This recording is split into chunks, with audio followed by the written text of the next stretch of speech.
Welcome to this week's pro tip. It is all about pocket management. Stop digging and start performing. That's right, friends. This is all about pocket management when you are performing. And of course, this is going to be a little more specific for close-up workers out there, people that do strolling and walk around magic and stuff like that. This is all about being ready so you don't look like a raccoon going through a freaking dumpster looking for stuff, right?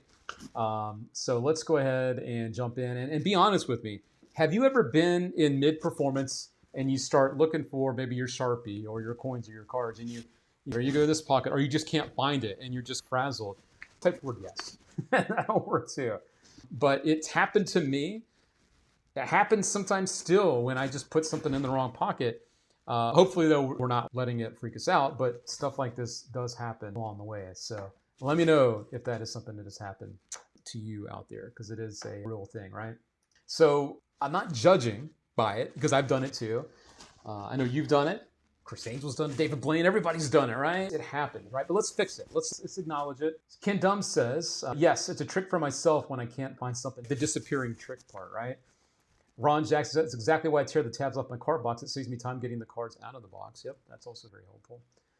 Justin Teeman says, most magicians look like 6 pounds of nuts in a 4-pound bag, just kind of bulging, right? You see the guys behind me bulging with the cards and all the stuff out there. So let's break it down. Why is this important to start, right? Why is it important to worry about and be prepared and have your pocket management down, right? It creates a smoother flow. You can go from one trick to another much easier, much quicker, and everything just feels good, right? There's no distractions, right? Which would also lead you, I guess, feeling more confident in what you're doing. You're not having to second guess. The confidence of you just doing one thing, you don't even have to look for it. You just grab in here and there's your deck and now you're ready. It just looks and feels more confident as well. Lou put the hand up that yes, this has happened to him where he's gone looking for something. I don't know where I put this, right? Happens to me, trust me. Steve Timpkins says, I get a lot of dirty work done with my pocket fumbling. I guess that's another way to look at it. You could look at that moment as misdirection to do things. And I know Greg Wilson does that with some of the ditches and the things that he does where he's patting himself down and he's actually ditching stuff with it. Pitch and ditch, I think is what he calls it, right? Or something like that. Ron Jackson, my main coin routine is always in the same small pocket. Yep, the small one. Inside the main pocket of both jeans and dress pants. Yes, I definitely use that pocket myself for the TT because I do the bill switch. And also it allows you to focus on the magic, right? We have so many other things to think about. What am I saying? What am I doing? Are they there? Are they listening?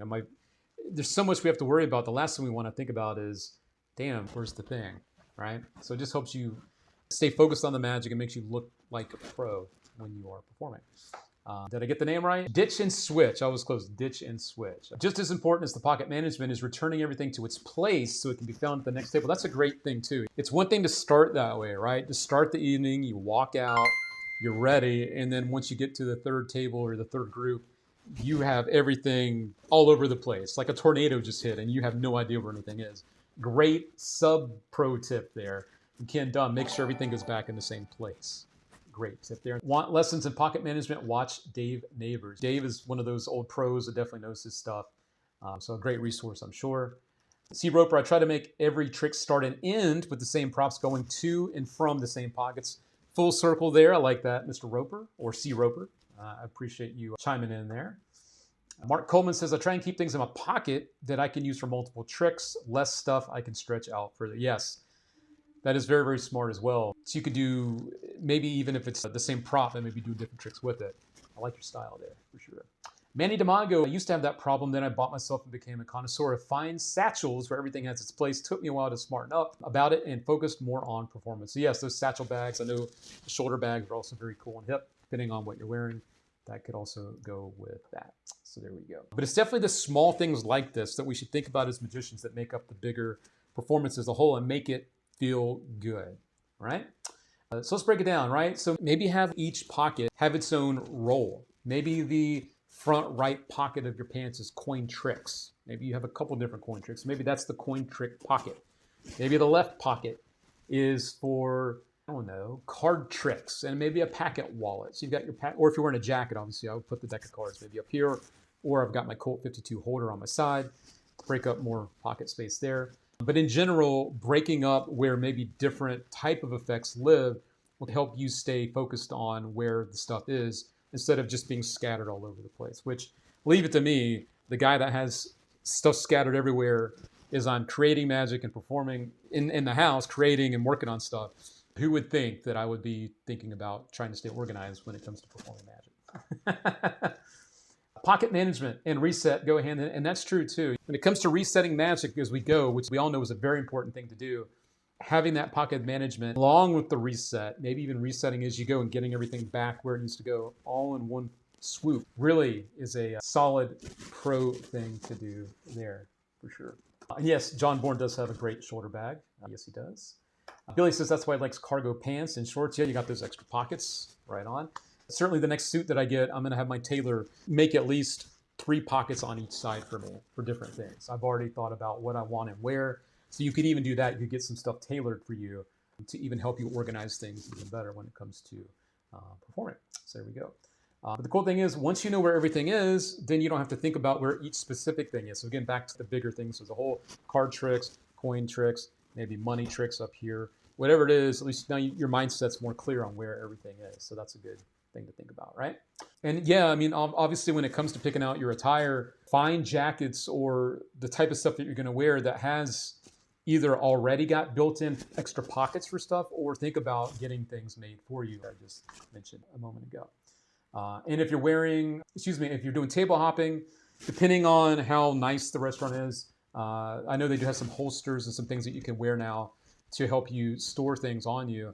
As a magician in Vegas, I don't think the fanny pack is the way to go. If you do that, that's on you. But I think maybe if we want our magic to look and feel professional, maybe we should leave the fanny packs at home. I don't know. I'm just saying. I think the most important tip out of all this is just don't overload yourself, right? You don't want bulging pockets of shit. You don't want all these things on you. I've got, oh my God, this whole side of me has got every trick I know on this side. And I have all the other new stuff I want to do on this side. And I'm like a walking magic shop. I want to do this trick. No, I want to put it back and do this one. And let's just make sure we don't overdo it too, right? Enough's enough. Don't go overboard when it comes to how much stuff you're putting on you as well. Also, another tip with this is when it comes to practicing before you're performing, maybe practice the order that you're going to do the stuff in, which goes back to some things that were being said earlier about resetting, things like that. When you're practicing before the performance in your own private space, go in the order that you're going to do the stuff, even if it's a strolling gig. And that way you are putting things back as you go, and the flow is what you'll then carry over to the actual performance that you're doing, right? Steve Zelke says, yes, Luke Dancy, no fanny packs. Yes, I will definitely stand behind that for sure. Josh says, I'm working at a rooftop bar every Friday evening this summer, even without overdoing it. It gets sweaty and it's hard to get that stuff out. I get it, man. Even when I'm wearing the suit, I put stuff into my breast pocket of my shirt, like a card, and by the end of the night, that card is soaked. So I get it, right? Totally get it. Regardless of what pocket management system you choose to use, the key is practicing your routines until reaching for them flows as smoothly as the effects themselves. Yes, screenshot that. That's a great tip. Again, everything will flow. You practice, you go through all the routines, everything goes back, everything flows. It feels good, all right? C. Roper says the company 511 makes awesome jeans and shorts. They have extra pockets. They look great and can hold extra props. They'll market to the tactical community. They market to the tactical community, but work great for my magic props. Very, very cool. I know that Charlie Fry, in a more social setting, like an everyday setting, he wears the carpenter pants, which has those extra pockets. I know that Garrett Thomas has customized some of his pants to give him some extra pockets to ditch and do stuff for storage. Man, keep it up. And again, I can tell you're having fun with it, so I'm very happy for you. Rick Nears from my pub gigs. In the summer, when it gets hot, I'll wear a Hawaiian shirt, black dress pants, and a black server's apron for my magic. And yeah, if it fits the locale, if it fits the space, definitely do it to it and make it work for you, for sure. Did you all hear, though, he said practice is the word, right? That's definitely the word, practice, yes. So let's go ahead and start to wrap up this as we are jumping through this topic of pocket management. Let's hear from you. What is your current pocket setup? I would love to hear from you as well. Do you have the different groups of things in different pockets? Or in general, what are you using for your storage? I know we had some people mention the holsters. There's even some vests you can buy now with some different pockets. But how are you storing things, or how are you organizing your props when you are performing? So if you've got a killer pocket tip of your own or a storage tip, drop it in the chat. And you never know, you might help out another magician out there watching tonight, because it's not just about me sharing what I know. It's doing this as a community and doing it together, because I don't know everything, stuff I don't know. So please share it in the chat. Share the things that definitely work for you. We also have David saying, instead of Hawaiian shirts, Area makes Vintech brand dress shirts that are cooling and extra pockets. The cooling part I like a lot. And of course, the extra pockets is a bonus for magicians for sure. So yes, I meant to actually look into those. But remember that while it's not flashy, this is not a flashy tip, right? This is not a flashy thing, a topic to talk about. But these are the type of things that separate the average performer or maybe someone that's just getting started that hasn't really thought about all those other things from that in the pro. The person that goes through the motions, does the stuff, does a great job, and doesn't have to think about all the extra things, right? So while it's not sexy, it will make you look sexy when you're performing, and that's always a good thing, right? Less fumbling, less of this is good, unless you're using it for some misdirection, which we talked about earlier. So there we go. So the next time someone asks you how you can make a trick or the tricks you do so smooth, all you have to do is say, hey, it's all in the pocket. So those are the pro tips this week. When it comes to pocket management, think about that. Stop digging for stuff and start performing. Do it to it, friends. You got this. And of course, along the way, if you have any other thoughts and tips, drop them in the chat. We are here to help each other. That's what this is all about, along with all the other fun stuff that we do. So be sure to share your tips in there too. Speaking of tips, I wanted to bring up something.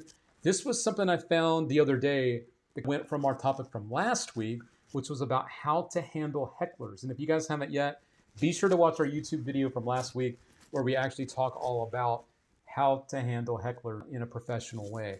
This one is a clip showing Matt Franco. It is a segment in his show. He has a Matt Franco blackjack table rolled onto the stage, and he does a whole set of close-up magic with some cameras, and he brings people up. And this is something that challenging. Matt stuck with it. He got the guy, but this is just another example that it doesn't matter if you're performing at a restaurant, a hired show in someone's house, or on a Las Vegas stage. This one's at the Link Hotel and Casino here in Las Vegas. This is something I think is a great, it shows that we're all dealing with the same stuff. Think of one that's hard to guess, make sure you know the suit and everything. You have one in mind or no? The Joker. No. You said the Joker. Well, first of all, you just set it up. The Joker's over there. I understand that. So, you're the magician, not me. I didn't say you were. Are you confused? I'm sorry, how many are in this deck versus how many are How many are in this deck? This is the 4 aces, sir. Okay. What is the question?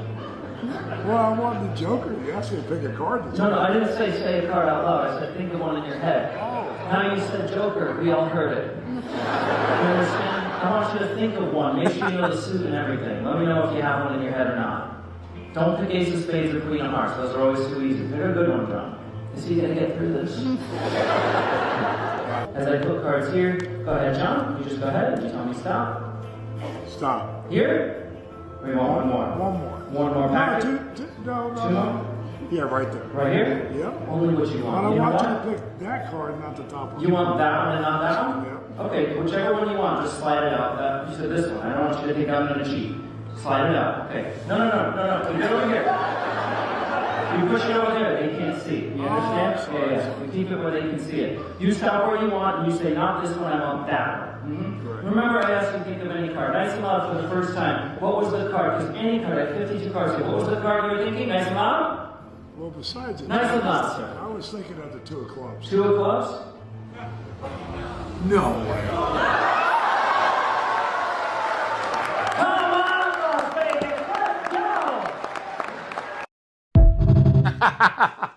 So I know this is touching on the topic from last week, but this was too good not to share with our friends out there, because let's be honest, you will get people like this challenge you. They want to think they got you. They don't want to play along. But Matt Franco, a true pro in every sense, still comes through with a moment. And you heard the audience along the way supporting Matt, right? They were on his side. He held stern. He did his thing. And I love to see that. So Matt Franco, if you come to town for Magic Live, any convention, any vacation, definitely check him out over at the Link Hotel and Casino. He's got one of the best shows on the Las Vegas Strip. And he's a friend of ours here at All Things Magic as well. That was so good. Yes, it was. Yes, it was. That internal voice in Matt's head, I can only imagine you. No kidding, man. No kidding. Hell yeah, right? So yeah, I thought that was definitely worth sharing here with you guys.